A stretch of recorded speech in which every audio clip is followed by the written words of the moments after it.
अस्सलामुअलैकुम दोस्तों, कैसे हैं आप सब। मेरा नाम है अलीना, आप देख रहे हैं अलीना का किचन यूट्यूब चैनल। आज मैं आप लोगों के लिए बहुत ही अच्छी और बहुत ही मज़े की वीडियो लेके आई हूँ।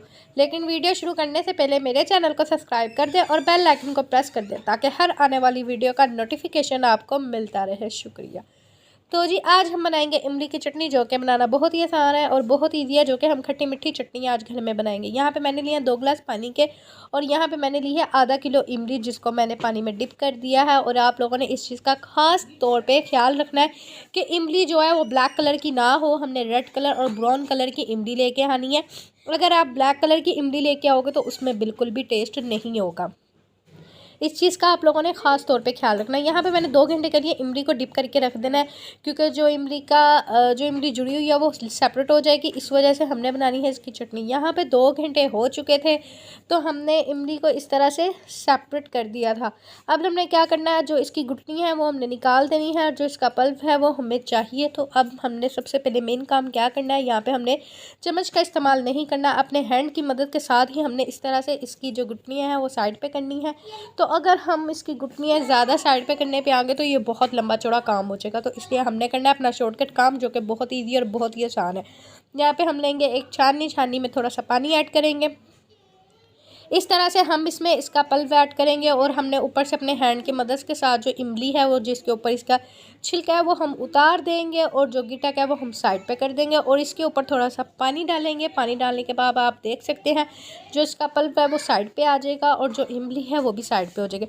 आपने स्टेप बाय स्टेप इसी तरह से इजी और बहुत ही आसान तरीके से आपने इस तरह से करना है। अगर आप इसका दूसरे तरीके से करेंगे तो वो बहुत ही मुश्किल है कि एक एक गिटक को उतारना और एक एक गिटक को पकड़ के उसकी जो ऊपर की कवर है उसको साइड पे करना, ये बहुत मुश्किल हो जाएगा। इसलिए ये स्टेप बहुत ही आसान है।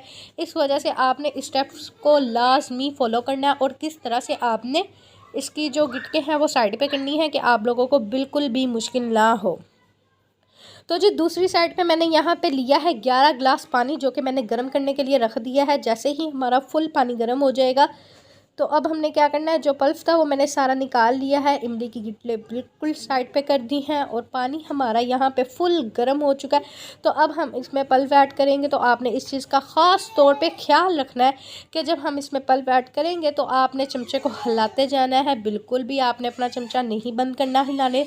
ये आप लोगों ने ख़ास ख्याल रखना है। तो जी ये देखें, इस तरह से हम इसमें सारा पल्प ऐड कर देंगे और इसको अच्छी तरह मिक्स करेंगे। जैसे कि आप लोगों को पता है कि रमज़ान शरीफ आ रहा है और रमज़ान शरीफ में इमली की चटनी, आलू बुखारे की चटनी बहुत ही पसंद और बहुत ही खाई जाती है। यहाँ पे सबसे पहले हम क्या करेंगे, इसमें चीनी ऐड करेंगे। चीनी के मैं यहाँ पे 2 गिलास ऐड करूँगी। आप अपने हिसाब के मुताबिक ऐड कर सकते हैं, वैसे तो इतना ही इसमें मीठा होना चाहिए। और 1 चम्मच इसमें नमक ऐड करूँगी और इसमें 1 चम्मच हम करेंगे लाल मिर्च का ऐड, क्योंकि हमने खट्टी मीठी इमली की चटनी बनानी है, जो कि बनाना बहुत ही आसान है और बहुत ईजी है। तो जी यहाँ पे देखें कितने अच्छे इसको उबाल आ रहे हैं और हमारी इमली की चटनी बिल्कुल रेडी हो चुकी है। हमने इसको अच्छी तरह पकाया है। रमज़ान में पूरा महीना आप इसको सेव करके खा सकते हैं। आप इसको पूरा महीना सेव कर लें। महीने से अगर ज़्यादा बना सकते हैं तो आप इसको 2-3 महीने ईज़िली सेव कर सकते हैं। तो जी ये देखें माशाल्लाह कितनी अच्छी और कितनी खूबसूरत हमारी इमली की चटनी रेडी हो चुकी है और उम्मीद करती हूँ कि आप लोगों को भी बहुत पसंद आएगी। चैनल पे नए हैं तो चैनल को लाजमी सब्सक्राइब कर दे और बेल आइकन को प्रेस कर दे ताकि हर आने वाली वीडियो का